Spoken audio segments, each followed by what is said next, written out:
저는 그 태어나기를 우리가 뭐 잘 알 수 있는 동국민학교, 지금은 동초등학교라고 하죠. 거기와 그다음에 옛날에 교대, 사라봉 밑에 있는 교대 그 사이에 있는 그 마을 그 건입동에서 태어났습니다. 건입하면은 아, 그 건자가 건강할 때 쓰는 건자 있죠. 좀 잘 튼튼하게 잘 살아라 하는 아마 그런 뜻으로 제가 이제 알고 있습니다. 그리고 그런 들 입자를 써가지고 그러니까 건강을 드리는 마을이라고 이제 했고, 그리고 저희 원래 그 고향은 용강입니다. 용강은 지금 뭐 제주시에 편입이 돼 있는데 중산간 마을이죠, 저 화북위에.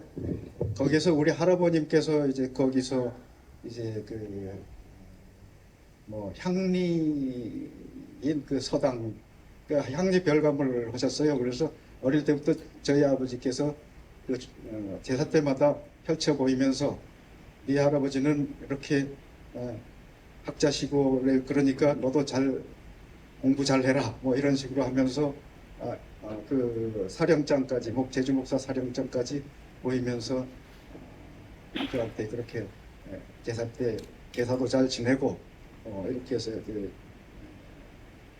뭐 하명 비슷한 제주도 분들이면 다 그걸 알 겁니다. 제사를 안 지내면 사람도 아니고 또 특히 제주 문화라는 것이 관혼상제에 가지 않으면 오늘 뭐 사람이 아니라고 칠 정도로 굉장히 유교적인 그 풍토에 물론 이제 섬이니까 갖춰진 데라서 더욱더 그런 것들이 이제 확고하게 자리 잡은 데라고 저는 생각됩니다. 그래서 지금도 제가 이제 엊그제도 우리 집사람하고 얘기를 하다가 고구마 얘기를 이렇게 하다가 그건 제주도에서 감자에 넣어요. 이러니까 그게 무슨 소리냐. 감자는 거기서는 이제 지실이라고 또 하지 않습니까? 그 지실은 제주도 말로 지실인데 땅의 과일이라는 얘기죠. 감자는 달감자에 써가지고 아들 자자 쓰는데 반 어떤 음식이라는 얘기죠. 이렇게 그 제주도가 고어가 많이 남아 있는 이유는 제주도가 그 유배지였던 거는 사실이거든요. 그래서 옛날에는 이제 제주도를 군나라고 하기도 하고 탐나라고 이제 뭐 했고 그다음에 뭐 제주라고 이렇게 넘어왔는데 우리 할아버님이 이제 그런 쪽이었기 때문에 저도 철저하게 그 유교적인 사고를 강요받았고 그렇게 살았습니다. 그래서 저는 큰아들이니까 또 제사도 용강에 묘소가 지금 한 12자리가 있습니다. 저는 얼굴도 모르는 자리인데 지금까지도 걸쳐도 하고 그래서 그야말로 골수 제주인입니다. 그래서 혹은 지금은 이제 육지에서 많이들 이렇게 와서 기거도 하고 그러는데 제주 분들이라면 대부분 이제 그런 것들 다 아시리라고 생각해요. 이 얘기를 왜 이렇게 길게 하냐면 저희 예술 인생이 그런 토대에서 전개돼 가지고 거기서 끝납니다. 이게 정신적인 문제죠. 제가 이제 서울 가고 파리 가고 뉴욕 가지만 제가 제 그 하드웨어 즉 근본 생각은 다 그 초등학교에서부터 고등학교 사이에 이루어졌다고 보고요. 그 사이에서 이루어진 것을 서울이나 그 해외에 가가지고 편집하는 방법을 배웠어요. 그래서 그 중요한 그 내용들, 내 삶의 내용들을 우리는 정리를 하는데 그 서양이나 아니면 서울에서의 그 논리적인 방법으로 정리를 해왔다라고 생각을 해요. 그래서 지금 그리는 그림이 다른 어떤 발랑아리를 그리든 아니면 책을 그리든 그 근본은 고등학교 때까지 이루어졌고 그 다음에 편집하는 방법 혹은 그리는 방법이 지금 나타나는 현상으로 나타나는 겁니다. 어쨌든 간에 이제 제가 제주 생활을 하면서 뭐라고 할까요? 제주를 지금은 참 자랑스러운 아름다운 곳으로 생각을 하지만 1960년 52년생이니까 이제 53년이 휴전이랬죠. 저보다 뭐 선배인 분들도 계시겠지만은 저희 아버지는 1909년생이세요. 조선시대 분입니다. 1910년에 한일합방이 됐고 저는 1952년이니까 6.25가 53년에 휴전됐죠. 그래서 그 6.25 난 속에서 이제 태어났습니다. 그리고 듣고 자란 것이 아버지의 그 말씀이었기 때문에 조선시대부터 6.25, 그 다음에 제가 서울 가가지고 학생운동, 그 사이에 이제 물론 이제 4.3까지도 끼어 있습니다. 아버지 이제 그 시절에. 저도 4.3의 영향을 안 받은 건 아닙니다. 꼬마 때 그 교육대학이 이제 뒷마당 같았으니까 거기 가보면은 군인들이, 진학군들이죠. 심심해서 이렇게 총 옆에 놓고 들어누워 있는데 우리 가서 총도 만지고 이렇게 그 총 가지고 이제 괜히 이렇게 쏘는 척도 하고. 그래서 제가 처음에 그림을 그리게 된 게 그런 문화에서 시작이 됐어요. 그래서 6살 땐가, 아마 6살 땐가 7살 때 기억으로 꼬마들끼리 그 사라봉 내지 그 교육대학교 동국민학교에서 이렇게 생활을 하면서 장난을 치고, 근데 군사놀이가 참 많았어요. 그래서 저는 어떤 파트의 역할을 했냐면은 그 머리에, 이마에 이렇게 그 헌병 모습 배지를 그리는 역할을 했어요. 그래가지고 애들 이마에 그거를 그려서 붙여주고, 너는 무슨 역할, 넌 총참모 총장 뭐 이런 식으로 해서 하는데 제가 이제 그 마크를 만드는 역할을 했어요. 그러다 보니까 이제 이 그림에 대한 게 이제 저절로 이렇게 주 관심사가 됐죠. 그러니까 처음부터 그림 쪽으로, 그런 마크를 그림 쪽으로, 그리는 그림 쪽으로 그 또래에서 인정받기 시작하는 겁니다. 총 잘 쏜다 이런 개념보다도 당시는. 근데 이 얘기는 우리 아버님도 이제 그 징용을 가셔가지고 오키나와에 계셨는데, 가미가제 비행기가 출격하고 난 다음에 그 오키나와 기지로 돌아오면은 그때는 그 물감이 시원찮아가지고 한번 갔다 오면은 이게 다 지워져요. 그러면은 그 페인트 빨간 통 가지고 가서 출격 바로 하기 전에 가서 빨간 일장기를 아주 빨리 이렇게 해놓고 다시 돌아오는 역할이에요. 이제 이거를 저는 이제 아버님한테서 들었는데, 그게 어떻게 보면은 아버지가 자랑스럽게 했던, 실제로 역사적으로 보면 그건 자랑스러운 것이 아닌데, 본인이 이제 경험상으로는 이제 어떻게 보면 당신이 했기 때문에 자랑스러운 거라고 아들한테 가르쳐 주는 겁니다. 그러면서 하는 얘기가 아가이, 아오이, 이게 일본말 색깔 이름이죠. 그러니까 그 6, 7살 때부터 저는 이제 그 그림에 대한 뭐라고 그럴까, 메시지를 좀 받은 거라고 생각이 들어요. 그래서 처음에 이제 그림을 초등학교에 들어가 가지고 하니까 그 시절에는 60년대 초에는 그림이라는 것이 우리 생활에 무슨 필요가 있었어요. 기껏 해봐야 이제 극장에 칠성 통과하면 극장 간판 그리는 분들이 그림이 있었고, 그다음에 이제 입춘 대결을 할 때 이제 그 문자도로, 그림 문자도가 이렇게, 그러니까 이제 시장 돌아다니면서 그걸 좀 이렇게 가죽으로 잉크 빨간색 파란색 해서 새도 그려주고 뭐 한자 이렇게 섞어서 문자도를 하는 게 이제 돌아다니면서 이렇게 쌀 몇 대 이렇게 받고 이렇게 해주는 그 시절이란 말이죠. 아무튼 그래서 이제 초등학교 들어가니까 그 공부를 시작을 하는데, 특활반에 당연히 저는 미술 쪽으로 이제 갔죠.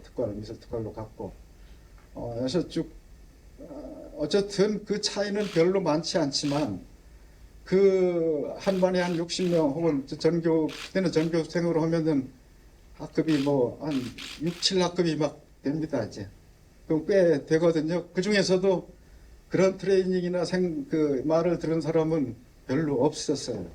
그러니까 제가 당연히 거기에서 두각을 나타낼 수밖에 없는 거지. 그게 이제 별건 아닙니다만은 그 또래에서는 그래. 그래서 잘한다 잘한다 하니까 대회 나가면 이제 상도 받고. 그래서 그때 이제 만났던 분들이 이제 지금 김태과 선생님 같은 경우 뭐 아시는 분들 다 있죠.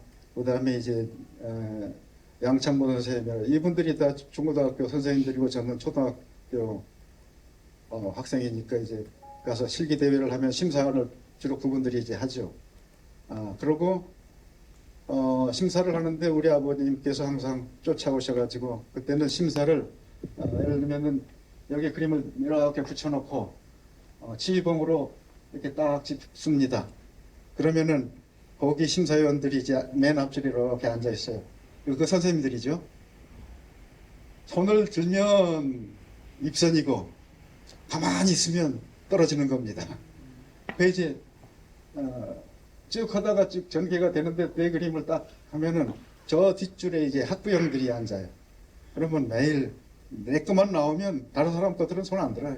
우리 아버님께서는 이렇게. 그러면 여기에 있는 그 지휘하시는 분이 학부형님은 해봤자 소용도 없습니다. 그래도 끝까지 손 들어요. 그래서 이제 최고상까지 갈 때는 꽤 손을 여러 번 들고 이제 이런 것들이 지금 뭐 서울에서 과외시키고 미술학원 보내고 유학 보내고 이런 거보다 한 작가를 만들어 나가는데 정말 중요한 뿌리가 된 거를 저는 알고요. 그리고 제가 이제 그 후배들이나 아니면 그 학부형들이 애들을 데리고 이렇게 와서 재주가 있냐 없냐 물어볼 때는 우선 부모님이 그 정서가 어떤가에 대해서 물어보지 애가 잘합니다 못합니다 안 해요. 결국은 애는 부모님이 하는 모습을 따라서 하기 때문에 저가 했던 것처럼 그러리라고 보고, 또 그림은 지금 중고등학교 때 이제 입시되니까 석고대상 배운다고 막 가서 이렇게 학원 가서 하는 것보다도 더 중요한 거는요, 좀 더 일찍 시작하는 거예요. 저 서울에서도 과외 일찍 시작하면은 뭐 지금부터 영어를 막 배우고 이러는 거에 대해서 문제도 많죠. 그리고 이제 그 단점이 뭐냐면은 하다가 지쳐서 포기를 하는 경우가 대부분 많아요. 그런데 어릴 때에 몸에 익히게 되면 그걸 안 하면 그 애는 못 살아요. 처음에 생태계가. 그래서 그런 것들을 부모가 어떻게 해주느냐에 따라서 스스로 좋아서 막 가는 자가 있고, 중고등학교 되니까 미대에 가면 좋다고 해가지고 그냥 몰아가지고 하는데, 학생은 어떤 생각이 드냐, 잘 안 되는데 하라고 그런다고. 의대도 마찬가지입니다. 나는 의대 갈 성적이 안 되는데 아버지는 자꾸 의대 가라고 그러고 배는 빗나가요. 하기 싫어지는 겁니다. 그래서 미술도 이제 그와 마찬가지여서 저희 그 어릴 때에는 참 지금 생각하니까 너무 좋았던 것 같아요. 그리고 중고등학교 때 그 선생님들도 아까 조금 전에 걸어놓으신 분들 전에 강태석 선생님이라고 제주도에 아주 오래전에 이제 미술학원을 서울대학 졸업하신 분인데 이제 차려가지고 어디 칠성동 뒤편에 이렇게 했는데, 그분이 이제 서울에서 서울대학 졸업해가지고 내려와서 처음 화실이라는 걸 처음 만들었는데, 이름이 이제 1964 화실이라고 미술사에도 지금 나눴습니다. 그분이 갔는데 제가 간 이유는 특활반에서 선생님이 너는 거기 가서 좀 배워라 라고 해서 알겠습니다 해서 갔는데, 이게 학원이라는 걸 난 몰랐거든요. 그냥 가르쳐 주는 줄 알았더니 가니까 돈을 받는 데예요, 학원이라는 데가. 그래서 한 달쯤 처음에 이제 한 달치를 졸라가지고 냈죠. 두 달치부터는 뭐 보리쌀 팔아가지고 할 수도 없는 노릇이고, 상황을 보니까 이게 안 되겠어요. 그래서 선생님한테 저 그냥 그만하겠습니다. 너 왜 그만해? 눈치를 보니까 이게 월사금이 학원비가 없어서 그런 거예요. 그래서 뭐 얘기를 했죠. 그랬더니 그럼 너는 뭐 자그마니까 눈에도 안 띄니까 그냥 와. 중고등학생들이 있다 이렇게 하던 시절인데. 그래서 지금 그때 이제 학원에 있던 분들이 지금 제주, 그러니까 그때 중학교, 고등학교에 학생들 신고, 오고가 있고 상고가 있었나 아무튼 그래서 그분들이 제주 미술을 다 이끌어갔어요. 그 고등학교 때도 그 친구들이 그 친구가 아니라 그 선배들이 대회에 있으면 다 이렇게 상을 받고 그래서 그때 이제 시작으로 고등학교 중학교로 가니까 밖에 이제 미술 선생님들이 이렇게 있고 그렇지만 미술 선생님이 없는 학교도 있었고 오행고등학교는 미술 선생님이 이제 계속 있었죠. 그리고 그래서 이 그 그림이라는 게 점차적으로 이렇게 이어져 왔던 것 같아요. 그래서 상도 뭐 초중고등학교 때 상 받는 거는 굉장히 학생한테는 기운을 북돋아 주는 거고 또 하나는 기운을 북돋아 주는 정도가 아니라 자신 있게 만들어줘요. 그래서 어떠한 경우에도 나는 그렇다. 라는 것들이 이제 그 초중고등학교 때 주는 그 상위 역할도 있고, 선생님들의 그 칭찬, 그래서 칭찬은 해도 끝이 없는 거라고 이렇게 저는 봅니다. 나이가 들어도 칭찬해주면 일단 좋아요. 좋은데 이제 나이가 드니까 저게 진짜 칭찬인지 가짜 칭찬인지 구별을 하기 시작하지요. 그래서 그냥 뭐 이렇게 하는 거는 저건 그냥이다. 진짜 칭찬은 고맙게 받아들이고 그리고 이제 나이가 드니까 이제는 선생님들이 잘하는 거는 쫓아가게 되고 잘못하는 거는 저러면 안 된다라고 또 배우고 뭐 이렇게 해서 지금까지 살아오는데 어쨌든 그 초년 시절 제주도에서 제가 이렇게 흡수했던 자양분들이 전부일 수 있다. 내용적으로는 전부일 수 있다 그래요. 제가 요즘에는 이제 그 항아리 그리면서 이제 형이상학적인 것, 즉 신과 맞닥뜨리는 것 조금 있으면 영상으로 나옵니다만 그런 걸 할 수 있는 거는 그 생각이 제주도 말로 그 궁퉁이가 어디서 나왔느냐. 저희 어머니가 연초 되면은 선앙당 밑에 가서 그 사발에 물 떠다 놓고 보리쌀 몇 좀 해가지고 가서 신에게 우리 아들 잘 되게 해주십시오라는 거를 쫓아가서 보면서 그런 거를 몸속에 진지게 됐다는 거죠. 그리고 제사를 하면서 대사를 지내면서 그런 그 영적인 세계, 그러니까 현실에서 아둥바둥하는 게 아니라 이 세계를 뛰어넘은 또 다른 세계가 있다라는 것. 그래서 단어로 치면 희망이라는 단어도 그 중에 하나입니다. 인생에서 희망이라는 게 없으면 참 살기 힘들죠. 그래서 그런 것들이 이제 모아져서 예술이라는 장르에서 이렇게 표현되는 겁니다. 유년 시절을 그만큼 중요하다고 생각을 하기 때문에 여러분들 혹시 이제 자제분들이나 혹은 누가 있으면은 그런 쪽에 가급적이면 도움을 주시면은 평생 은희로 생각합니다. 이제 그 다음에 이제 제가 KBS에서 제주미술 갤러리에서 한가하고 제 작업실 가고 이렇게 잠깐 스케치 보시고 또 제가 제 그림 보면서 말씀드릴게요. 대상을 실제처럼 생생하게 묘사한 그림을 극사실 회화라고 하는데요. 우리나라 극사실 회화의 선구자로 꼽히는 고영훈 작가의 예술 세계를 만나고 있으면 전시회가 열리고 있습니다. 김석 기자가 소개합니다. 넉넉한 구름달을 닮은 백자 다랑아리, 몸통에 도드라진 흠집부터 곳곳에 남은 얼룩까지 마치 진짜인 것처럼 생생합니다. 이른의 화가가 고도의 집중력과 고된 노동으로 완성한 신작입니다. 내가 할 수 있는 한 최선을 다하는 거는 뭐 옛날이나 지금이나 마찬가지고 도공이 도자기를 만들다가 쉬웠겠습니까? 그렇지 않았겠죠. 저도 그림을 그리면서 그런 마음으로 그림을 그립니다. 한국 미술에서 다랑아리를 전면에 등장시킨 첫 그림. 이후 수많은 작가에게 영향을 준 선구적인 작품입니다. 대학 시절이던 1973년 처음 내놓은 극사실 회화. 이듬해 발표한 돌 그림은 추상미술 일색이던 당시 미술계에 신선한 충격을 안겼습니다. 1980년대에 발표한 돌책 연작, 2000년대에 선보인 자연법 연작에 이어 대표작으로 꼽히는 항아리 연작까지 작가는 실제와 환영, 본질과 이미지, 대상과 회화의 경계를 부단히 탐색해왔습니다.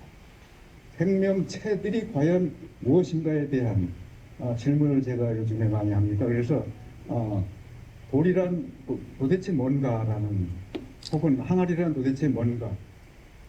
한국 현대미술작가 최초로 베니스 비엔날레와 소더비 경매에 진출했고 네덜란드 여왕이 작품을 소장해 화제가 됐습니다. 작가가 1986년에 발표한 이 작품은 프랑스 국립도서관 설계의 근간이 되기도 했습니다. 그런 작가의 50년 예술 세계를 망라한 전시회가 마련됐습니다. 저의 그 히스토리를 한번 보여드려야 되겠다. 그래서 저의 일기적인 전시라고 할 수가 있습니다. 한국 극사실 회화의 역사라 해도 좋을 고용훈 작가의 시대별 대표작을 만날 수 있습니다. KBS 뉴스 김석입니다.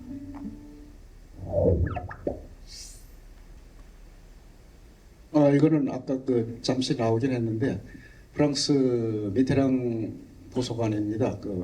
프랑스 도서관이라고 그러는데 세계에서 가장 첨단으로 만들어 놓은 세느강변에 있는 도서관인데, 저 원래는 돌 4개를 책으로 했고, 책은 이제 그러니까 도치시켜 가지고 돌과 책을 반대로 해서 이렇게 작품화 시켜서 지금 만들어낸 가장 하이테크 도서관이라고 합니다. 저기에 건물은 이제 제가 제 그림 가지고 이제 했고, 조금 나중에 이제 그림 설명할 때 또 나옵니다. 그 다음에 이제 저거를 한 양반이 건축에서도 새로운 어떤 장르로 이렇게 점철이 돼 있는 그림입니다. 건물입니다. 어쨌든 그 다음에 좀 보여주세요. 이거는 86년도 베니스 비엔날에 우리 후배들이 너무나 가고 싶어하는 베니스 비엔날에 첫 우리나라에서 출품을 한 작가인데, 요 앞에 촌스러운 남자 하나가 있지요. 접니다. 저 이제 꿈 같은 얘기지만은 벌써 36년인가 이렇게 지나갔네요. 그래서 금년에 또 내년에 베니스 비엔날레가 이제 또 있을 텐데, 또 구경 갈 겸 또 전시도 이렇게 추진해 볼 겸 하고 있습니다. 어쨌든 저거는 국제올림픽이라고 하는 그런 베니스 비엔날레입니다. 이게 베니스 비엔날레 전시 장면입니다. 제 그림 이제 돌책. 저 한쪽아리가 지금 문해회관에 이제 양창구 선생님이 있을 때 한쪽아리, 여기 하나, 둘, 셋, 넷, 5쪽아리인가 이렇게 되는데, 한쪽아리를 제주도에 갖다 놨어요. 지금 제주도 창고에 있습니다. 이태리관이고 옛날 건물 보이죠? 그리스 건물, 로마 시대인가 건물. 그다음에 영상을 보겠습니다. 또.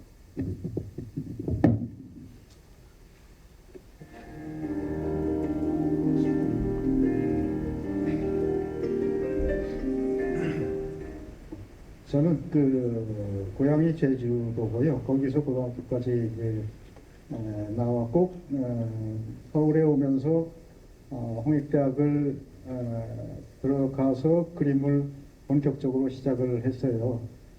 제가 좋아하는 게 구상이었고, 또 자신이 있었기 때문에 구상미술을 이제 하면서 코트라든지 대학교 1학년, 2학년 때부터 그런 작업을 이제 고집스럽게 해왔어요. 흑기 사실적인 그림으로, 극사실이라고도 그렇죠. 그런 그림으로 회화를 하고 있는 고영훈이라고 합니다.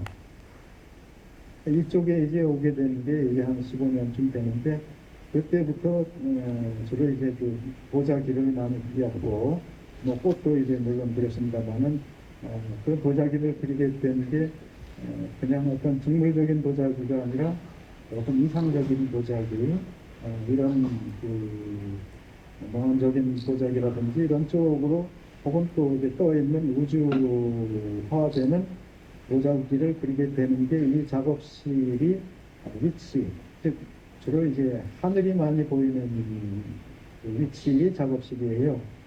그것이 이제 저 작품에 굉장히 영향을 많이 끼쳤고, 그래서 이 작업실은 보암동, 보암 벽에 암석이 붙어 있는 그런 지형의 이름이 보암동이거든요. 그래서 여기는 제가 마치 이제 여름인데 피서 온 것 같은 그런 느낌으로 항상 편안하게 그리는 제 작업실입니다. 이 작품은 지금 그 발랑아리 하나를 한 화면에 이제 띄운 건데, 지금 보시면은 2002년 작품입니다. 이게 이 달랑아리는 굉장히 큰 달랑아리예요. 대호라고 해서 그 항아리가 굉장히 좋은 건데 어느 날 우리 파랑 그 회장님이 이 달랑아리를 또 가져왔어요. 이게 좋은 게 있는데 한번 보세요. 그래서 그게 이제 2002년 초인가 그럴 거예요.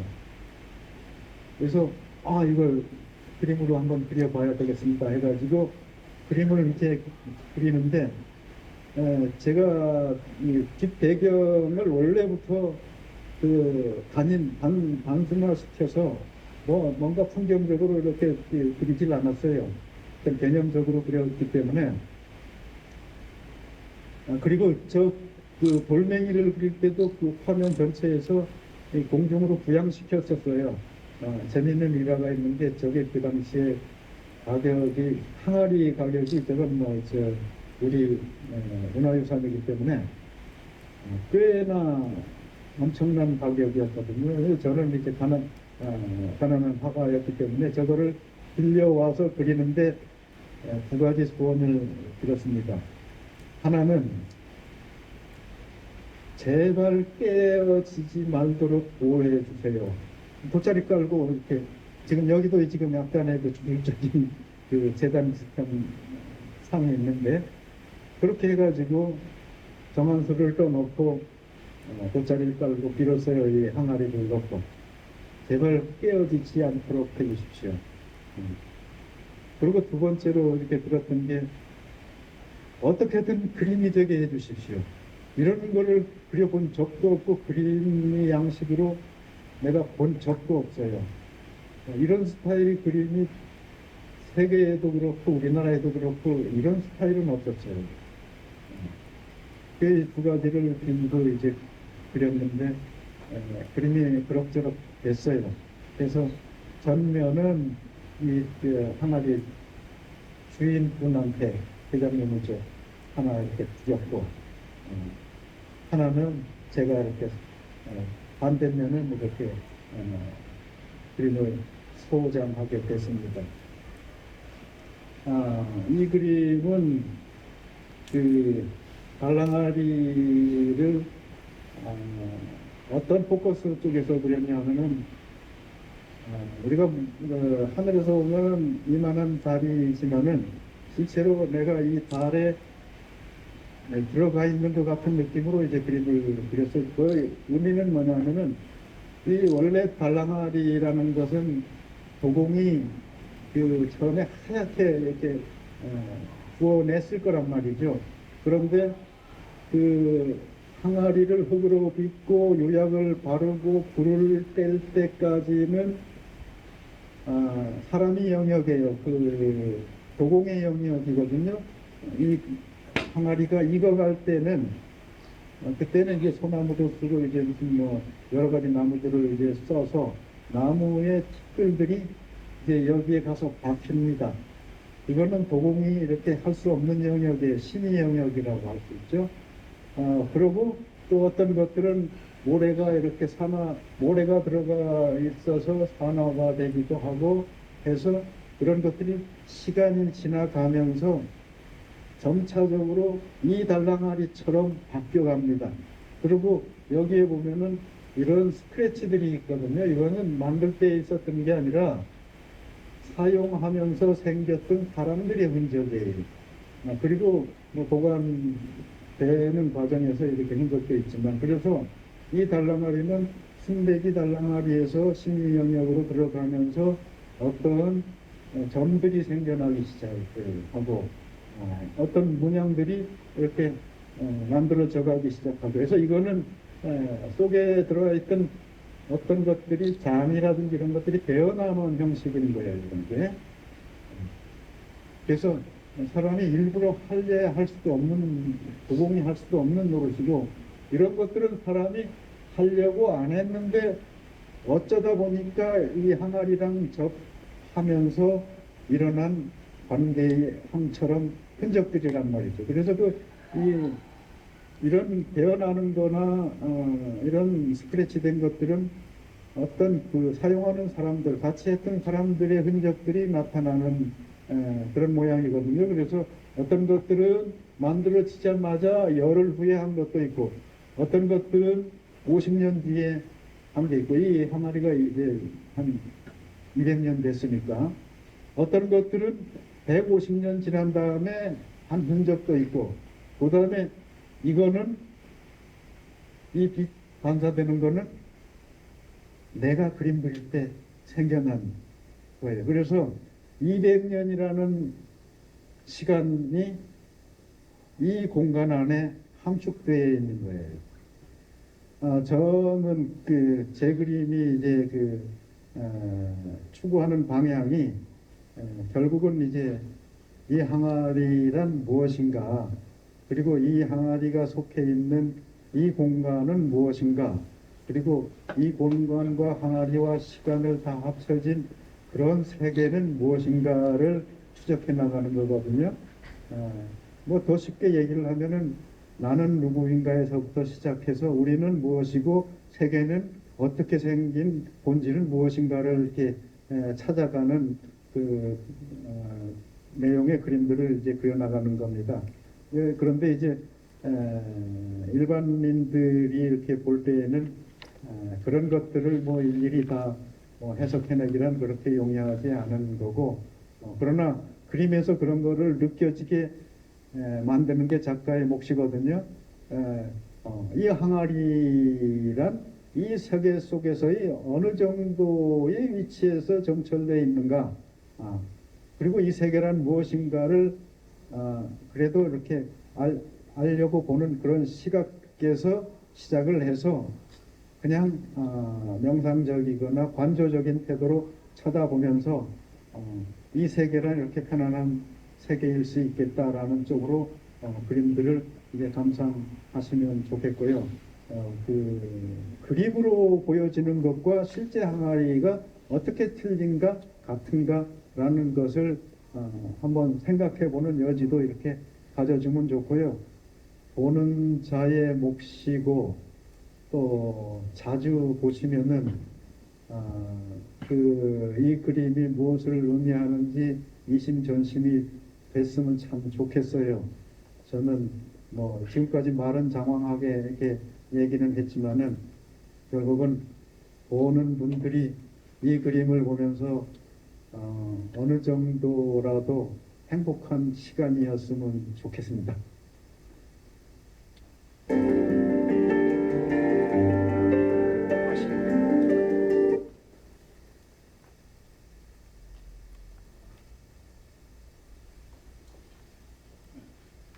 이거는 신동아에서 요번에 새롭게 뉴미디어로 보는 기능은 촬영을 정부 광고 작년에 수수료로 조성된 겁니다. 언론진흥기금의 지원을 받았습니다. 작년에 제 작업실을 안녕하세요. 국내외 그, 미술 작가의 작업실을 VR로 만나보는 6인치 미술관입니다.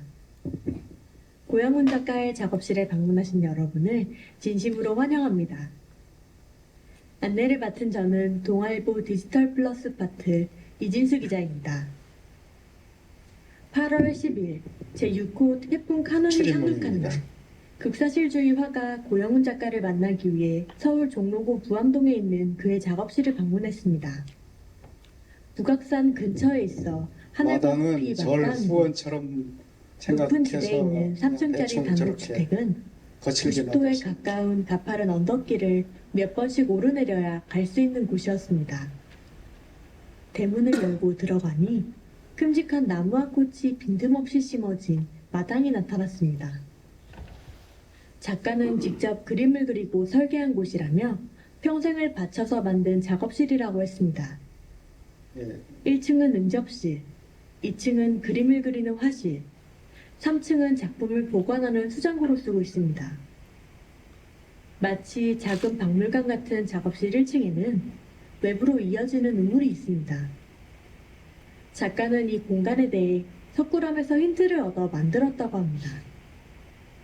벽에는 호랑이 가죽을 펼쳐놓은 형태의 민화, 호피도가 걸려 있었습니다. 메인 작업실 2층에 들어서면 거대한 다랑아리 그림이 반깁니다. 이쪽으로. 작가의 극사실주의 기법은 현실을 극히 생생하고 완벽하게 묘사하는 미술의 한 경향인데요. 실제로 그의 작품은 따로 그림이라고 기침하지 않으면 항아리 사진을 찍어서 크게 확대해 걸어뒀다고 해도 믿을 정도로 정교합니다. 빛이 반사된 도자기의 매끈한 표면, 세월이 느껴지는 갈색 흠집, 볼록 튀어나온 접합부, 그가 붓으로 세밀하게 그린 다랑아리는 캔버스에서 금방이라도 툭 하고 떨어져 버릴 것처럼 생생했습니다. 1970년대 작가가 대학생이던 시절 국내에서는 단색화 운동이라고 불리는 추상회 운동이 일어났습니다. 학교 교수와 선배 대부분이 추상화가의 길을 걷던 상황에서 화풍의 갈림길에 선 작가는 고민이 많았는데요. 그 시기에 작가가 홍익대에 입학한 건 인생에서 중요한 순간이었다고 합니다. 국내 1세대 추상화가 박서보 화백과 국내 실험미술 1세대 화가인 이건용 화백이 전위미술로 현대미술에 관해 연구할 때인데요.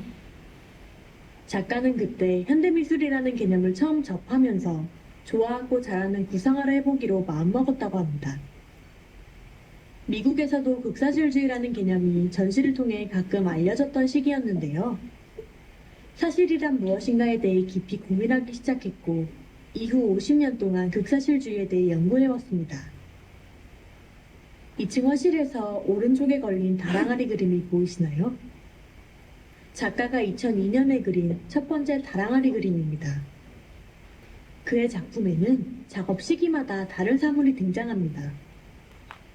1970년대에는 돌을 허공에 띄운 그림을 그렸고 1980년대에는 돌을 펼쳐진 책 위에 놓은 그림을 그렸습니다.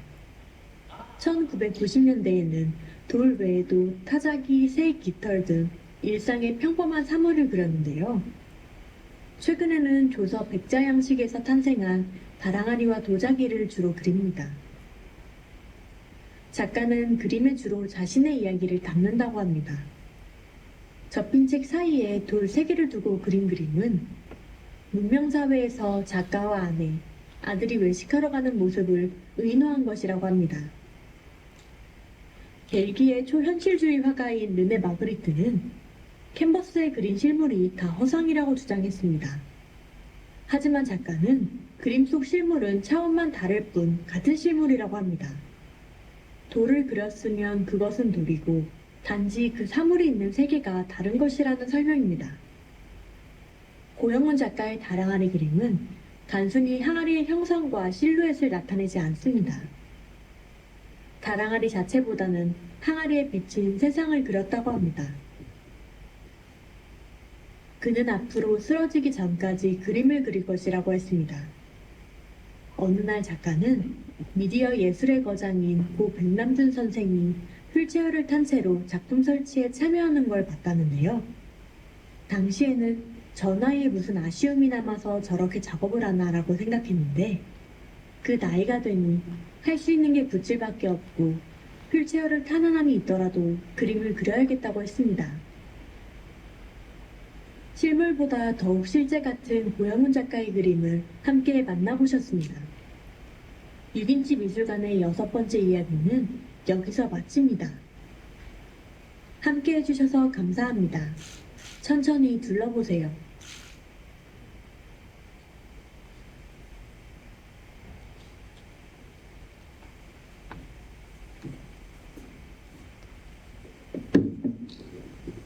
지금까지는 이제 스케치한 정도고,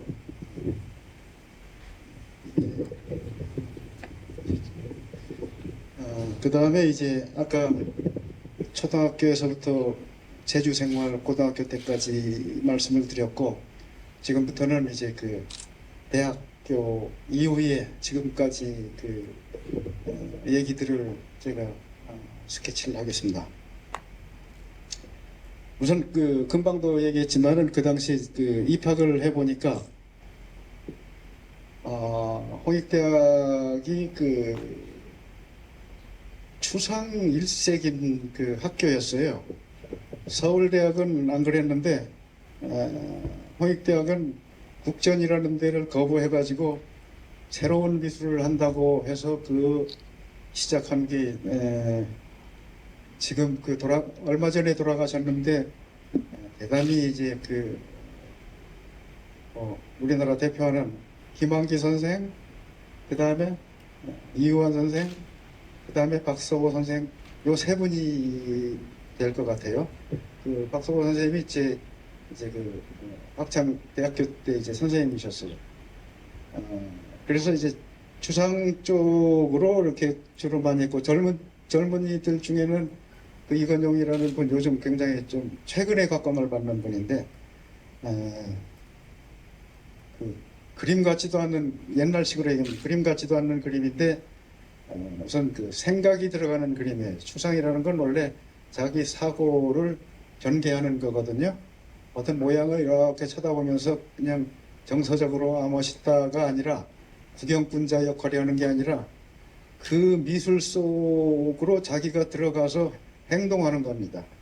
그래서 추상 미술이 나오고, 그래서 예를 들면은 잭슨 폴록이라는 사람이 이제 하나 있는데, 물감을 페인트통에 이렇게 적셔가지고 걸어다니면서 뿌려요. 그게 그림입니다. 그러니까 우리 그 과거 생각, 국전 생각으로는 저건 그림이 아니라 그냥 그 페인트 뿌리는 거지라고 했는데, 그게 이제 새로운 미술에 대한 생각들을 이렇게 얘기하는 겁니다. 그래서 제가 대학교 들어갔을 때 이제 그런 형태의 그 교육을 받기 시작했어요. 그래서 저도 추상을 한 두어 점 이렇게 해봤는데, 제가 지금까지 잘했던 거는 그 인상파 정도, 보면 멋있고 그 색감도 좋고. 그래서 제가 중고등학교 때 주로 이렇게 나가서 상 받는 거는 그런 시기였거든요. 이제 인상파까지입니다. 근데 저런 그 새로운 시대의 그림들을 접해보지도 못했어요. 근데 이제 그 선배들이 그러고 선생님들이 그러니까 나도 그렇게 해야 대접받을 줄 알고 세계적으로 또 나가서 유명한 화가가 될 것 같기도 해서 했는데, 이건 그림 같지도 않아. 아무리 생각을 해도 뭐가 이렇게 그려지고 그 정서가 좀 이렇게 있어야 될 것 같았는데 그런 게 전혀 없다는 얘기죠. 예를 들면 이런 것도 이게 무슨 그림입니까 이게. 그때 생각엔 이제 그랬고, 그 전 사람들은 국전 이전 사람들은 그렇게 생각을 했어요. 그런데 이제 그 선배들이 그렇게 하고 있는 것을 보고, 그림이라는 것은 보고 이렇게 그리는 것, 감정만 가지고 그리는 게 아니라 거기에 어떤 자기 생각을 집어넣어 나가야 된다라는 것을 배웠어요.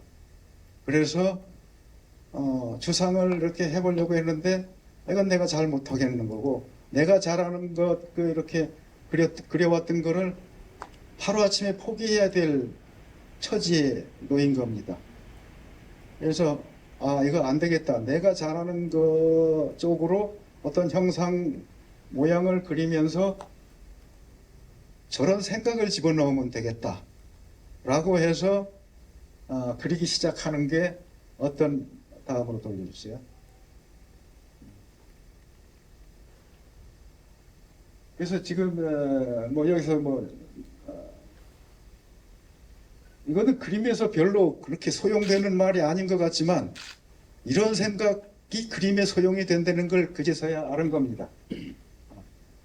이제 지금 뭐 날아가는 돌멩이에서 시간을 느낀다. 시간을 우리가 어떻게 감지를 합니까? 그런데 시간을 감지하는 방법은 날아가는 그 돌멩이에서 움직이는 것 자체가 이제 시간성이고, 손가락 사이에 그 싸늘한, 그냥 손가락 사이에 하면 공간이라는 걸 잘 못 느껴요. 그런데 그 손가락 사이에 싸늘한 공기가 있죠? 그게 공간이라는 얘기죠. 그리고 공간이라는 게 저는 또 많이 이제 변해갑니다.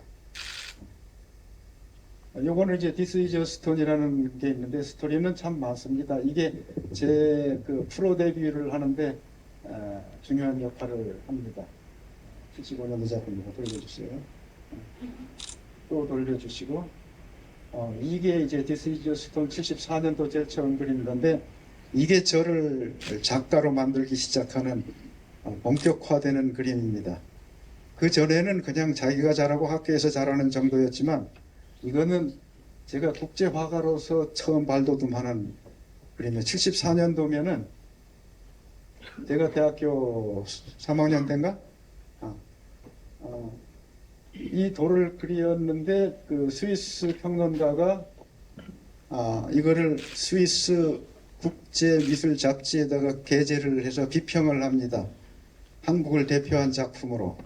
앙대방장이라는 거였는데, 이거는 보니까 미국에 있는 그 극사실주의 작품 같지도 않고 추상화도 아니고, 뭐냐, 그 돌이 갖고 있는 텍스처, 즉 질감 쪽으로 이렇게 얘기를 해가면서 물질 쪽으로 이렇게 얘기를 이제 했어요. 그래서 이 그림이 아까 제가 이제 그 대학교 때 같이 이렇게 전시했던 분이 이우환 선생님, 박서호 선생님, 아종현 선생님, 이런 이건영 선생님, 이런 분들이 다 나의 선배이면서 같이 전시를 했었고, 김한기 선생님은 돌아가신 해가 74년도예요. 요때 이제 그 한국에서 처음 그림을 가져와 가지고 전시를 할 때 제가 그분하고 같이 이제 전시를 한 게 이 작품입니다. 그래서 김한기 선생님하고도 결국은 내가 그 맥락이 있고, 또 청경자 선생님하고도 이렇게 관계가 있는 게, 중학교 2학년 때 그 적십자 국제미술대회에서 제가 최고상을 중등부로 받았거든요. 제주도에서. 했더니 청경자 선생님은 이제 뭐 축하한 문구로 이렇게 했지만, 서세욱 선생님인가? 그분이 이거 제주도회가 가상하다 이거예요. 아니 그 귀향이나 갈 법한 그 울릉도 같은 그런 데서 학생이 전국, 아니 그 전 세계 그 국제 미술 대회니까 적십자사니까, 그래서 그 중등부 최고상, 중고등학교를 합쳐서 제가 중학교 때 이제 상을 받아서 가상하다라고 이렇게 해가지고, 사실 제가 그분한테 고맙다고 편지를 썼는데 답장은 없었어요. 그래서 이제 그런 분들하고 있을 때 이게 지금 중요한 작품이었는데, 이게 또 저 멀리 불란서 가면은 마그리트라는 사람이 있어요. 그 사람이 이제 지금도 그림이 뭐 한 점 나오면 뭐 78억 막 이렇게 나가는 사람인데, 그 사람이면 그림이지 이게 무슨 진짜 돌이냐라고 하는 정도로 이렇게 뭐 쉽게 얘기를 하는데, 저는 이 그림을 가지고 이것도 돌입니다. 단지 만질 수 없는 2차원의 돌입니다라는 거예요. 근데 그 마그리트가 얘기하는 거는 3차원의 돌을 염두에 두면서 만져서 이렇게 돼야 돌이 아니냐 라고 하는데, 저는 2차원의 이것도 내가 그려놓고 이것도 돌입니다. 그래서 돌입니다. 이것도 돌입니다. this가 들어가는 거예요. 그리고 이런 것들이 그 사람은 형이하학적으로 직물적으로 뭐가 알맹이가 있어야지 뭐가 있는 거예요, 존재가. 그런데 저는 뭐가 없더라도 이미지만 가지고도, 꿈만 가지고도 있다라는 겁니다. 자, 그러면 여기에 어머니가 돌아가셨을 수도 있고, 살아계실 수도 있고, 저 서귀포에 계실 수도 있고, 아무튼 이 자리에 여러분들 어머니가 안 계시죠? 그러면 어머니의 존재를 어떻게 얘기해야 됩니까? 있습니까? 없습니까? 저는 그걸 있다고 보는 거예요. 저기에 있어요. 저 너머에 있어요. 현실 저 너머에 있어요. 내 머릿속에 있어요. 뭐 독일 말로 하면 자인이라는 얘기고 영어로 하면 이즈라는 얘기가 들어갑니다. 비. 있다라는 개념에 대한 얘기를 서양 사람하고 이제 맞대결한 겁니다. 이게 굉장히 중요한 표현입니다. 한번 보여주세요. 이것도 같은 맥락이고요. 보시죠. 이거는 마대에다가 돌이 마대 속으로 들어가는 거예요. 마대와 돌이 하나가 돼버리는 겁니다. 이제 그 무슨 생뚱맞는 말이냐? 마대면 마대고 돌이면 돌이지. 이게 그 서양에서 얘기하는 물질주의의 이분법적인 세계예요. 그리고 이거는 그런 얘기가 나오는 게 옛날에는 느낌으로 그렸는데 요즘에는 그거를 이제 그 말로서도 표현할 수가 있어요. 돌은 돌이고 마대는 마대다. 그런데 저 마대와 돌이 지금은 딱 보면은 그래요. 마대와 돌이라는 걸로. 왜 그러냐? 돌이라는 걸로 이렇게 라인 그려서 여기까지는 돌. 요 밖에 요 라인 밖에 거는 마대. 구분이라는 게 있습니다. 나와 너를 이렇게 얘기할 때 나도 있고 너가 있는데 왜 그렇게 되는가? 지시를 하기 위해서 구분을 짓는 거예요. 요만큼은 나고 요만큼은 너고. 그런데 요거를 시간을 이게 달랑아리에서도 나옵니다만은 시간을 쭉 늘어뜨리면은요. 시간을 한 200년으로 늘어뜨리면요. 난지는지 몰라요. 같이 엉켜 있는 겁니다. 다시 얘기하면은 바다가 있는데 바다에서 물이 펑펑 튀고 바다에 부딪히면은 파도가 일어나잖아요. 파도가 다 틀려요.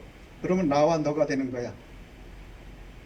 근데 찰나에 잠시 있으면 다 너와 나가 그냥 바다예요.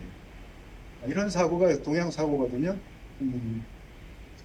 불교에서도 특히 얘기하고 우리나라 주역이라든지 성리학이든 다 그렇습니다. 서양에서는 그렇지 않아요. 서양에서 왜 과학이 발달됐느냐? 이렇게 쪼개가지고 분석하는 거예요. 그래서 이거 이거는 H고 2고 H2고 O고 이거는 칼슘이고 이런 식으로 하니까 이건 잘라내야 그게 나타난다는 거죠. 근데 우리는 명상을 하는 나라이기 때문에 저게 쪼갤 이유가 하나도 없어요. 그리고 원래 쪼개지지도 않았어요. 제가 지금 살아있음을 얘기할 때 공기를 집어넣죠. 허파 속으로. 이 공기가 납니까 아닙니까? 들어간 공기가. 나죠. 구분 지으면 나예요. 그러나 구분 짓지 않으면 공기와 나가 같이 있는 거예요. 우리 의학자들이 이제 얘기를 하는데 뭘 하나 먹으면은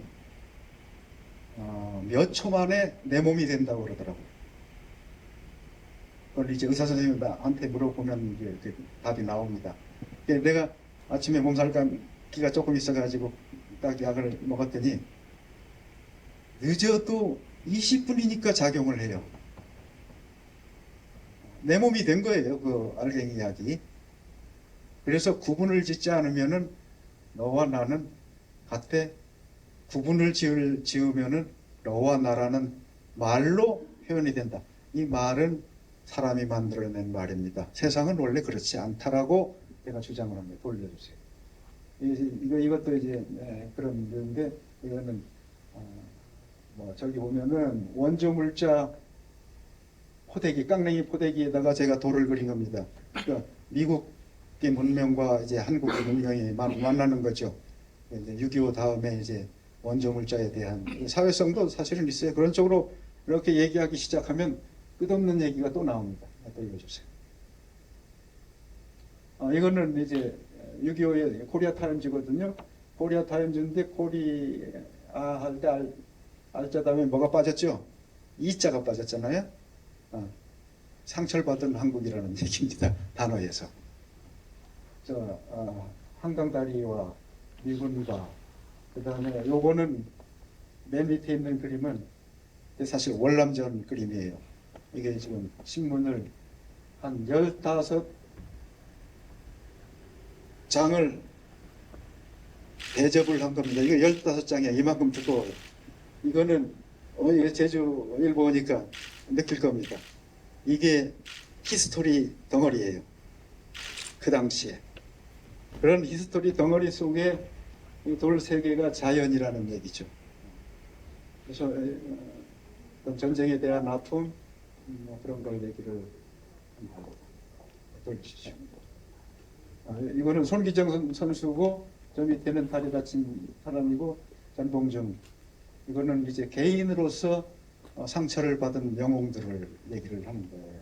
이게 다 하나의 역사인데 아까 꽃과 들리게 여기는 이 신문지에 얼룩이 져 있죠. 물방울들이 튄 겁니다. 이게 고통의 흔적들이에요. 저 인간들이 어떠한 고통 속에서 그러나 역시 하나의 자연으로 대변되는 겁니다. 이거는 돌이 태양에 있으면 돌이 있고 그 반대편에 그림자가 있는데 저 그림자가 조그맣게 있어도 되는데 왜 저렇게 늘어뜨렸느냐. 빛도 영원히 가고 그림자도 영원히 간다는 거를 얘기를 하고 싶어서 지금 그린 겁니다. 돌려주세요. 이건 돌이 책을 감싼 건데 문명이 돌을 문명화시키기도 하고 문명을 돌로 표현하기도 한다는 돌과 문명이라는 것은 같다. 자연이라는 것과 문명이라는 것도 자연이다. 뭐 이런 얘기를 하는 겁니다. 돌려주세요. 이건 아까는 돌 위에 책을 그렸는데 이거는 책 위에 돌을 그린 거예요. 항상 주체와 객체가 항상 바뀔 수 있다는 겁니다. 내가 개가 되고 개가 내가 될 수도 말이 돼요. 우선 돌려주세요. 이건 우리 새 식구인데 수없이 쏟아지는 이 홍수 문명이 홍수 속에서 살아나가려면 참 저렇게 이제 우리 집사람 우리 아들 하나 낳았을 때 그린 거 돌려주세요.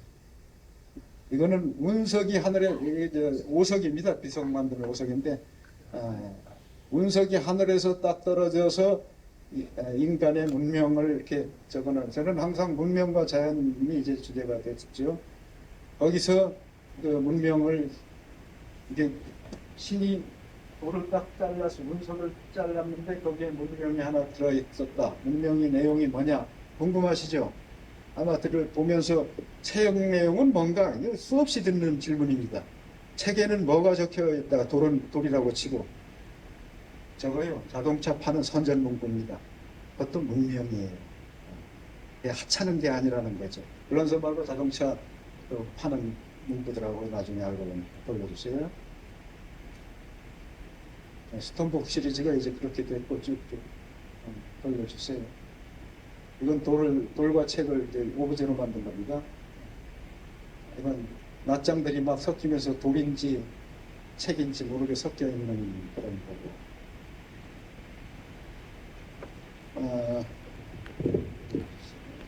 이건 이제 파리 가서 전시할 때 에펠탑을 상징해서 이제 그린 그림. 뭐 이런 그 돌책 시리즈는 다 그렇게 전개가 됩니다. 그림만 보시고. 요거는 좀 이상하죠. 책은 책인데 이게 어떻게 펼쳐지지? 세상은 우리가 할 수 있는 것만 하는 게 아니라 할 수 없는 부분들이 엄청 많은데 우리는 할 수 있는 것만 보려고 노력을 합니다. 보여주세요. 원래 저는 돌책 그림을 그릴 때 저렇게 입체 작품으로 시작했어요. 책 위에 돌을 넣는 그 작업이 이제 설치하는 작품이거든요.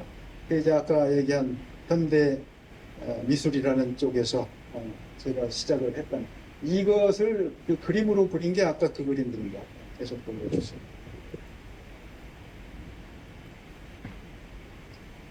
이건 책을 10,000권 쌓아서 그 책의 그림을 그린 거예요. 이건 제 발 뜬 겁니다. 제 발은 저의 인생은 저런 책 문명 위에서 좌지우지 된다는 얘기예요. 이게 이제 아까 언급됐던 새 식구가 외식 가는데 쫑쫑쫑쫑 하는 거예요. 요거는 우리 애가 아팠을 때 내가 할 수 있는 역할이 없어서 그림으로 그려야 되겠다 해서 군대를 그린 겁니다. 책에 주는 것이고, 이건 노동자에 대한 이미지고, 또 여기에서부터 제주가 등장합니다. 두 번째 책, 아니 조금 전에 보세요. 조금 전에 보면은 뭐 라이브러리 뭐 아니면 뭐 제주 이렇게 적혀 있죠. 죽음, 뭐 돌, 뭐 이런 거. 그다음 맨 밑에는 메사인이 들어가고 여기서부터 제주가 등장합니다. 서서히 이제 본성이 드러납니다. 이게 참 알을 낳는 샌데 올알밖에 못 나. 힘든 샌데 상처받았어요. 인간의 상처를 내기를 하는 거예요. 무척 힘들었죠. 나도 요 시절쯤에 굉장히 힘들었었어요. 그래서 작가라는 사람들이나 소설가들도 마찬가지로 자기가 그 힘들었거나 아니면 행복했던 시절의 테마들이 대부분 많이 등장합니다. 그 소설 쓰는 사람들도 어떻게 보면은 자전적인 소설들이 참 많아요. 저도 이제 일기 쓰듯이 그림을 이제 그려왔어요. 이거는 이제 뭐니 해도 이집트의 피라밋이 그렇게 높이 다가가려고 해도 저는 그거를 뭐라 생각하냐면 뭐라 해도 밥 한 숟갈이다. 뭐 그런 얘기 한 겁니다. 지성이 급치는 밥 한 숟갈. 그다음에 우리 꼬마 숟가락 밑에 발짝 들어가 있죠. 콩나물입니다. 올려주세요. 이거는 나무에서 떨어지는 수없이 많은 파편들 중에서 이렇게 현실과 이미지 속에 이렇게 섞이는 거 올려주시고, 이거는 폼페이, 제가 이태리 베니스 비엔날에 갔다가 이 폼페이에 들렸는데 죽은 자들, 인간의 시체들이죠. 이거는 새로 시작하는 어린애들. 그러니까 멸망과 꿈이 같이 들어가 있는 거예요. 항상 내재되어 있는 거죠. 어떤 부분에서는. 그런 돌들을 이렇게 상징적으로, 저쪽 돌은 뭔가 막 흘러내리고 이쪽에서는 뭔가 1, 2, 3, 4 하면서 막 계산해 나가려고 하는 그런 스토리예요. 저 깃털들은 주로 제 혼이나 정신을 얘기를 하는 거예요. 돌려주시고, 서서히 이제 그 역사에 대한 관점들이 나타나죠. 보시고, 여기서부터 이제 아까 초반전에 얘기했던 그런 것들이 그림화되기 시작해서 아버지 막걸리 통과, 아버지 시간 1909년생, 보이시죠? 우리 아버지 생일입니다. 1952년 나의 생일, 1992년 우리 아들, 1976년 뭐 우리 집사람하고, 아니야, 76년이면은 대학 졸업할 때구나. 그 인생의 시간 어떻게 보세요? 네. 여기도 이제 한 어떤 인간의 파편들이 되는 거고, 한국사 그리고 보이시고, 여기서 보면은 이건 이 그림은 도립미술관에 저장돼야 될, 보관돼야 될 그림입니다. 한국 인사가 저쪽에 하얀색으로 적혀 있죠. 그 다음에 한라 인사가 적혀 있죠. 그 다음에 고사의 영문으로 뭐 히스토리 오브 코리안 이렇게 적혀 있죠. 그 다음에 몇 년도 이렇게 적혀 있기도 하고, 저 위에 일기장 같은 고영훈이라는 것도 있고. 그래서 저는 제주라는 말보다는 한라라는 말을 좋아해요. 제주라는 말은 바뀌거든요. 정치적으로나 시대적으로 제주라는 단어가 다른 걸로 바뀔 확률이 많아요. 불나가 탐나가 제주로 바뀐 것처럼. 그래서 영원한 상징은 제주도에서는 한라산의 정신이라고 저는 보는 겁니다. 예. 제 자화상. 예, 화면 돌아가 주시고. 이거는 이쪽은 제가 베를린 장벽 무너지기 바로 전에 베를린에 갔었어요. 전시차 유럽에 갔다가. 그러니까 저 베를린 장벽 위에 올라가서 아직은 베를린 장벽이 안 무너지고 위에 올라가서 시위하기도 하고 그러는 겁니다. 근데 요 다음 해에 무너졌어요. 시간성, 시공을 얘기하는 거예요. Now, here. 지금 여기는 이런 일이 벌어지고 있다. 이런 얘기죠. 네, 돌려주세요. 그래서 이게 대작으로서 지금 이게 가나문화재단에 지금 보관되어 있는 건데, 한라인사. 그리고 그 저쪽에서 보면 한라인사 보이시죠? 하얀 글씨로 트럼프 밑에. 그리고 그 밑에 고산 선생이라는 게 저를 얘기를 하는 거예요. 높을 꽃자에다가 메산자. 우리 동문통에서 보면은 메산 한라산이 정말 산처럼 이렇게 돼 있어요. 봉우리가 동문통에서 보면 산 세 개가 봉우리 세 개가 있는데 성판악 쪽에서 가면은 그렇게 됩니다. 그리고 이제 그 관음사 쪽에서 올라가면 개미등이 있어요. 개미등을 이렇게 등에 올라가면 겨울에 가면 뭐 조난도 많이 당하는데 여성성이고 이 성판악 쪽으로 올라가면 그건 남성성이고 남성과 여성이 합쳐진 영산이 한라산이라는 거죠. 그래서 그런 제주를 얘기를 이제 많이 하고 저는 이제 제주 풍경은 안 일부러 안 그리는 건 아니에요. 저런 걸 하다 보니까 풍경할 뭐 틈이 없어가지고 못 하는데 뭐 돌은 뭐 제주도 풍경이라고 치더라도 제주의 정신을 얘기를 이렇게 하고 싶어요. 제주의 정신이란 과연 우리가 얼마만큼 잘 알고 있는가? 저도 이제 4.3을 뭐 직접 겪은 게 아니라 아버지를 통해서 겪고 지금 이제 제사 때문에 계속 이렇게 하고 이어져 오는데 그거는 어느 시점에서의 우리 그 역사입니다. 그러나 저는 이제 아까 길게 드리는 게 이제 저희 주특기라고 얘기를 했는데 저는 시작부터 지금까지를 전부 다 보고 싶은 거예요. 그래야 제주를 안다는 거죠. 우리는 육지 쪽에 제주가 어떻게 알려졌는가에 대한 사실은 반성은 좀 해야 됩니다. 영등할망, 어릴 때 그렇게 들었던 보말 까먹는 영등할망 같은 경우 신화적인 그 돌문화공원에 나 참 좋아하고 돌문화공원의 갤러리를 제가 지었어요. 500장군 갤러리라고. 제가 지어준 그 갤러리 이름이 500장군 갤러리입니다. 뭐 거기서 전시 처음 하자고 그랬는데 내가 못했는데 어쨌든 그래서 제주라는 것을 다시 한번 우리가 생각을 해봐야 된다. 화가지만 생각하는 그 어떤 측면에서는 정말 심사숙고를 해야 된다는 거죠. 그래서 제주 문화가 무엇인가에 대한 것도 우리가 이제 이 시점에 와서 삼천불 시대 와 가지고는 굶어서 퍼덕이는 때가 아니라 그 문화를 재조명해야 될 시점이다라고 생각을 다시 해요.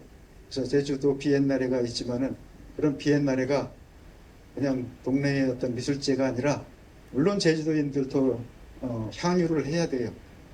그런데 그 향유를 하는 게 성급하게 지금 당장 뭘 이렇게 향유를 하려고 들면 안 돼요. 토대를 만들어 나가는 고통이 있어야 된다는 얘기죠. 희생이 있어야 되고 그런 거를 저버리고 지금 당장 뭔가를 따먹으려고 하는 요 자세는 좀 지양돼야 된다고 봅니다. 다음에 이제 돌이 이제 책으로 넘어가면 평면화 아까 돌책 설치미술에서 이제는 평면화되는 시초 작품 쭉쭉 들려주세요. 그 다음에 솔거를 위하여 이게 라디에타에다가 이게 어떤 물건들을 갖다 놨어요. 제가 이제 사실은 이런 그 설치 작업을 하는 사람이었거든요. 왜냐하면 이건 라디에타라는 거는 자동차의 그 한 부품들이에요. 공기순환을 이런 건데 저것과 이런 어떤 사물들이 같다라는 얘기죠. 나중에 길게 보면은 저게 전혀 틀린 게 아니라는 얘기. 이거 좀 주세요.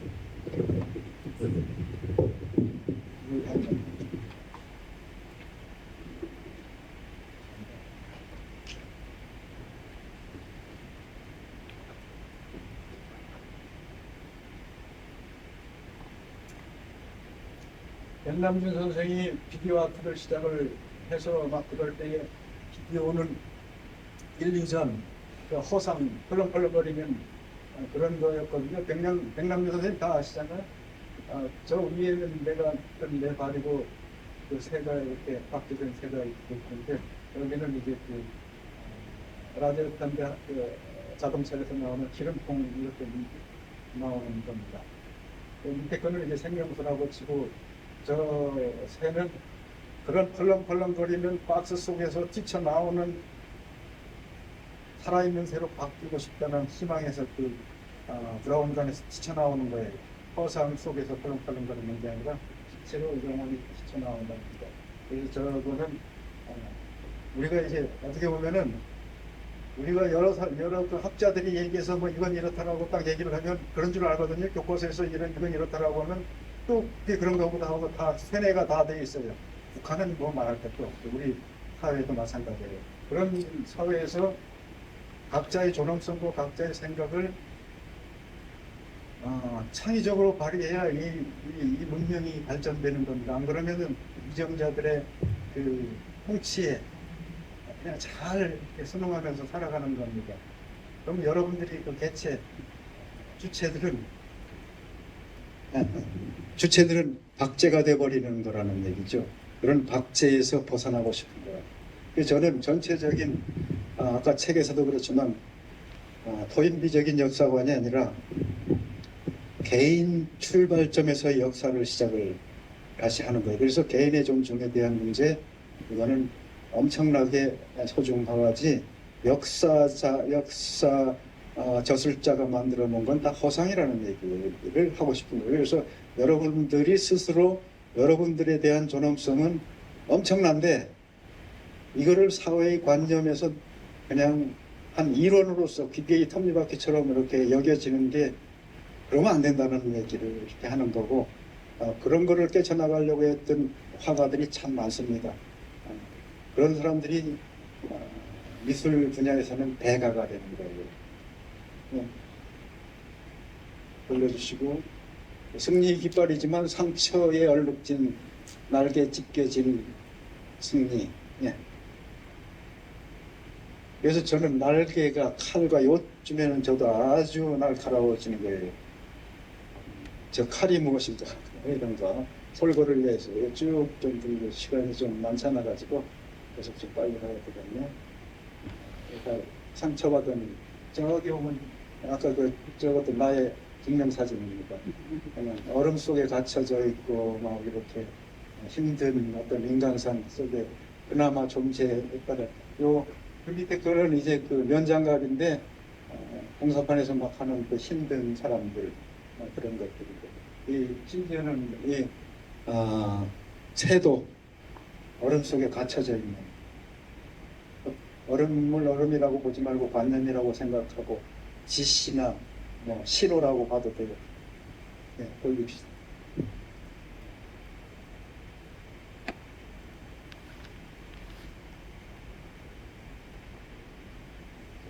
이것도 이제 찢어진 날개를 가지고 돌격 앞으로 하는 마치 드라큘라가 불란서 혁명을 일으킬 때 붉은 삼색 깃발 해가지고 진격하자 그러는데 그 희생들은 어디에 있냐?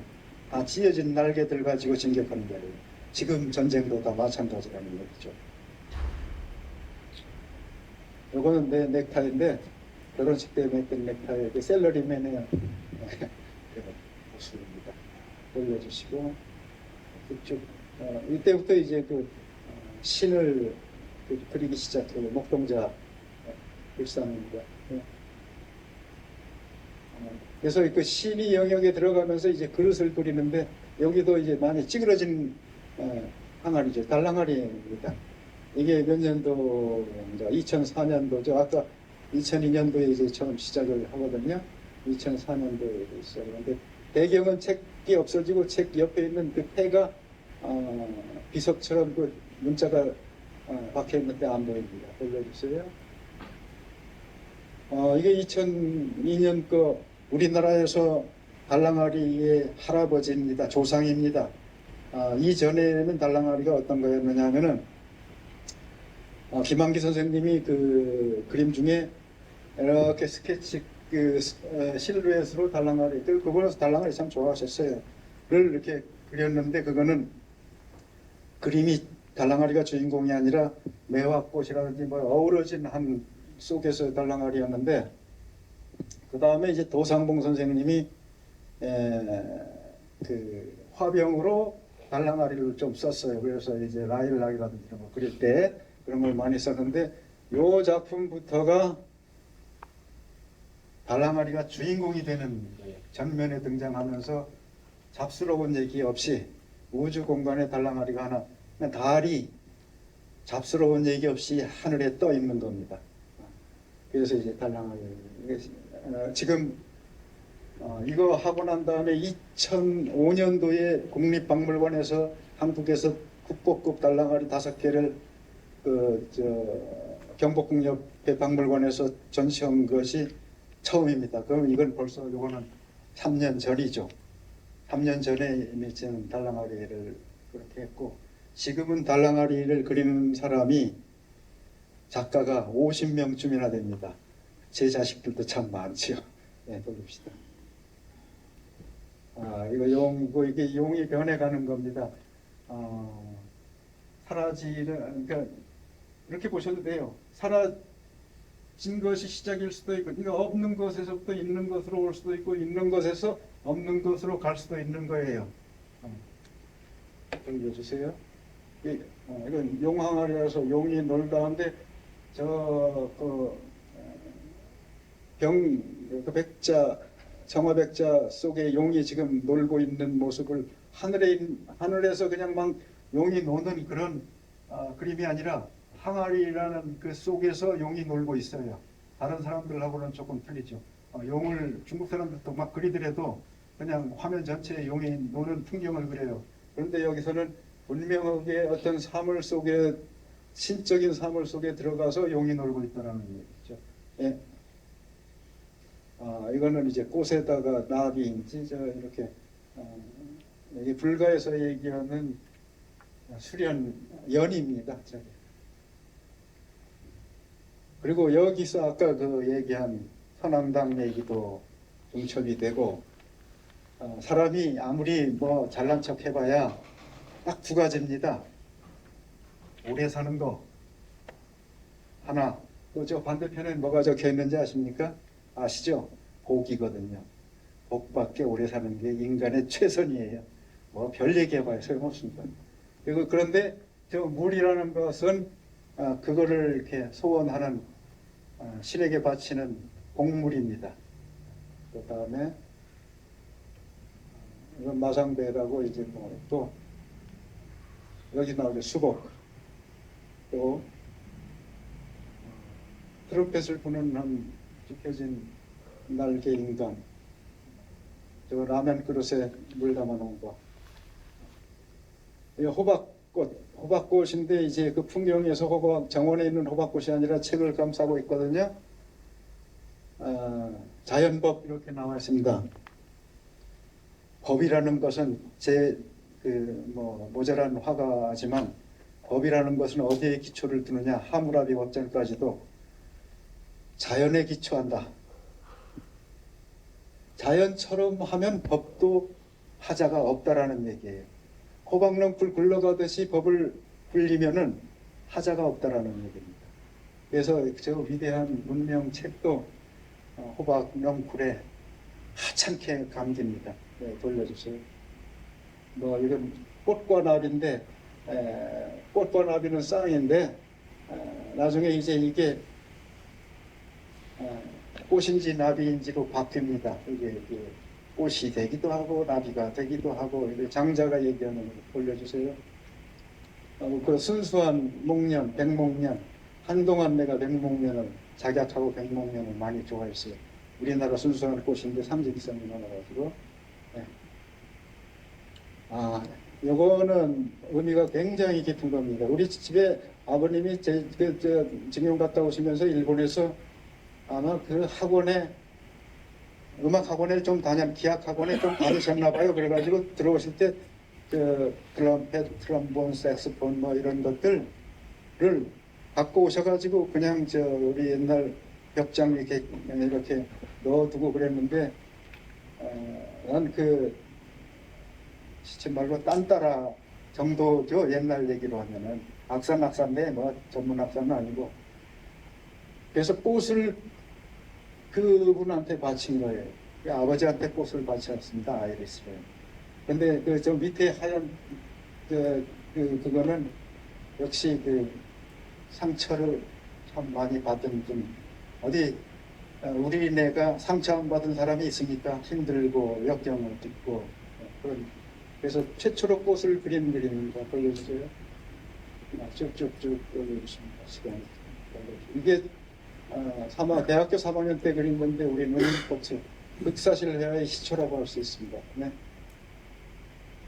이게 팝아트의 우리나라 시초 그림입니다. 앤디 와홀이라는 미국 작가가 팝아트에서 시작합니다. 코카콜라를 그려요. 그런데 그 사람은 코카콜라 100몇 개가 있지만은 다 그냥 세팅되고 몰개성한 개성이 없는 코카콜라다. 그냥 소비되는 거다. 먹어버리면 그만이다라고 했는데 저는 역으로 그럼에도 불구하고 코카콜라의 어떤 존엄성을 맨 가운데 잘 열심히 그려줬어요. 몰개성적이라고 치지만 가장 소중한 사람이다라는 얘기를 하는 겁니다. 네. 한번 쭉 보여주시고 이건 조선일보에서 한 1년 동안 여인열전이라고 우리나라 여성에 대한 모든 역사 인물들을 그릴 때 난 사파로 이렇게 그린 건데 여기는 신라시대 여자 그런데 안타깝게도 저는 그 여자들을 본 적도 없기 때문에 저 여자의 모델들을 어떻게 찾아냈느냐 내가 할 수 있는 볼 수 있는 그런 여자들을 보고 그린 거예요. 압구정동 여자들입니다. 보여주세요. 네, 얼굴은 다 예쁘죠? 다 압구정동에서 성형됐는지 뭐 했는지 미인들이야. 쭉 한번 보여주세요. 이제 적혀 있으니까 이제 제주일보 우리 이제 편집 주관님도 보시지만 이렇게 하면은 이거 조선일보에서 나왔던 사진입니다. 사파입니다. 이게 통과됩니까? 데스크에서? 안 되죠? 근데 저건 됐어요. 조선일보에서. 작품이거든요. 그냥 저렇게 그렸으면 저건 추노하다 뭐 어쨌든 어린애들이 보면 어쩌냐 뭐 이러잖아요. 근데 저 여자를 어떻게 보면 가장 성적으로 묘사를 하다가 보니까 방법이 없어. 베낄 수도 없고 저 여자를. 그래서 코를 갖다 놓으니까 아무 소리도 못하는 거야. 대한민국 저널리스트들이 법도 마찬가지예요. 그래서 화가들의 장점은 저거 아무리 뭐라고 얘기해도 뭐 요즘처럼도 뭐 직설적으로 막 얘기를 하면 다 잡아가요. 법에 걸리니까. 근데 의료적으로 하면은 어떻게 해볼 도리가 없어요. 이 인간들이. 보여주세요.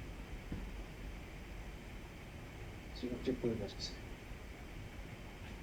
이런 그림만 보는 형식으로 나의 삶이 지어있고요. 그리고 저게 이제 제주도 떠를 그릴 때 젊었을 때의 이 그림입니다. 저 그림이 이 스크린만 해요. 덕수궁 현대미술관 들어가자마자 벽면을 가득 채워버린 그림인데 그 아까 얘기했던 지금 1인자들 이호환, 박서구, 화정현, 이건영 선생들이 저들어 미쳤냐 저렇게 무식하게 저렇게 제가 제주도 사람이라서 촌놈이라서 무식할 수 있었던 거예요. 네. 이건 이제 정리하는 의미에서 제 생각을 말씀드릴 테니까 용서를 좀 해주십시오. 저는 그 그림을 그리는데 제가 감성적으로 이렇게 들어가는 경우도 있습니다만은 이거는 내 분야가 아니라 과학자들도 철학자들도 뭐 문학가들도 음악가들도 다 하는 질문인데 미술가로서 질문을 던지는 거예요. 그래서 이 세상에 대한 질문이 이 세상이란 무엇인가 라고 이렇게 했을 때 참 답이 안 나오는 거예요. 그리고 우리 선인들이 창세기 이래 이 세상이 무엇인가에 대한 수없이 많은 질문을 던지고 답을 해내고 했는데 계속 틀려오고 새로운 얘기가 나오고 하면서 그 끝이 없이 그러면 여러분들은 지금 이 세상이란 무엇인가에 대해서 설명할 수 있나요?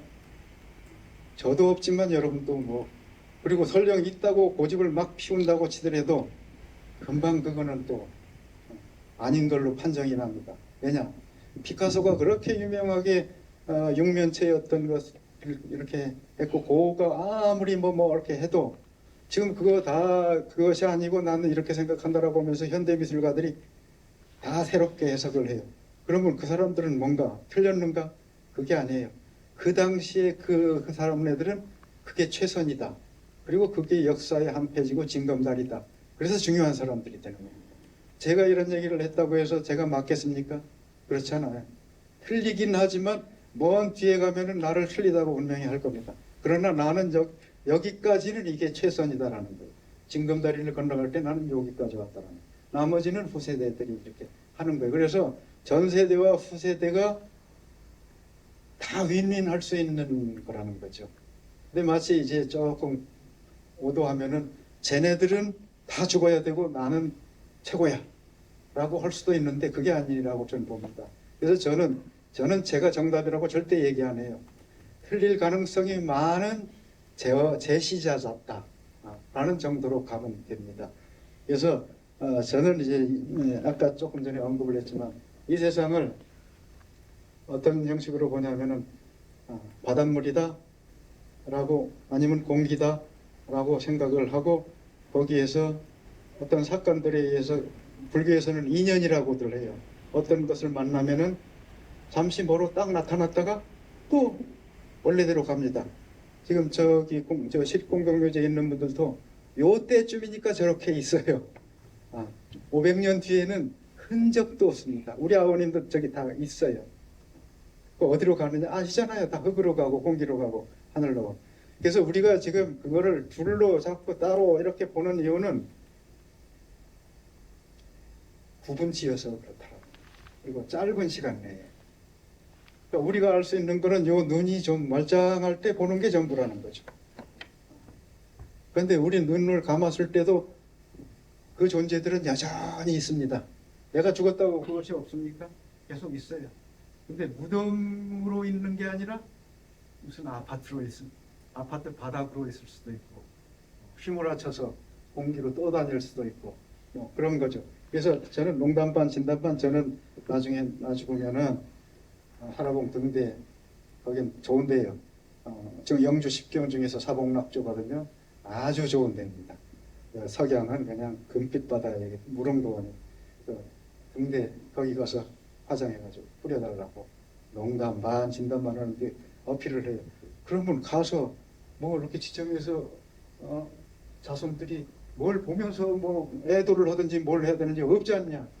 근데 내가 그래요. 노을 보면서 해라. 노을이 나다. 뭐 이런 얘기를 하면서 그 얘기도 했고 그런데 내 예술 세계가 이제 그렇게 전개가 되고 제가 원하는 바는 이런 예술 세계를 서양의 이분법적인 그런 대단한 세계적인 작가들하고 싸우는 게 아닙니다. 이렇게 같이 갖다 놓고 비교할 때 너희들은 그렇게 하지만 욕에 빠졌다라는 걸 제시를 하는 거예요. 이 제시를 하면은 그 사람네들은 그게 빠졌다라는 것을 알 때에 비로소 우리를 존엄성 있게 봅니다. 여기를. 그래서 그 나온 증거가 하나 있어요. 여기서 그걸 한번 나중에 찾아보세요. 양자의 세계, 현대 물리학의 세계에서는 거기서부터 시작을 한다고 칩니다. 그래서 동양, 제주도 이게 끄트머리 가서는 나라는 사람까지 뭐 꼭 나뿐만 아니라 본인이라는 이런 게 얼마나 중요하고 멋있는 건가에 대한 자부심을 이제 가져주면서 그럼에도 불구하고 저는 이제 한 10년 좀 남짓하면 또 나도 가야 되거든요. 어디로 가느냐? 아까 쭉 얘기해왔죠. 길게 보면 어디로 간다.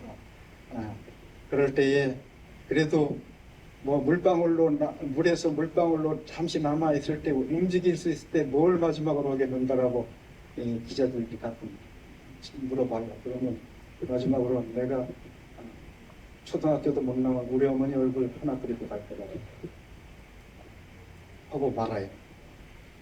이상으로서 저희 그 예술 세계 내지는 제주도의 방한 문제 말씀드렸고 정말 죄송합니다. 이렇게 비 오는데 그냥 숙제처럼 앉아가지고 이렇게 해주셔서 감사합니다.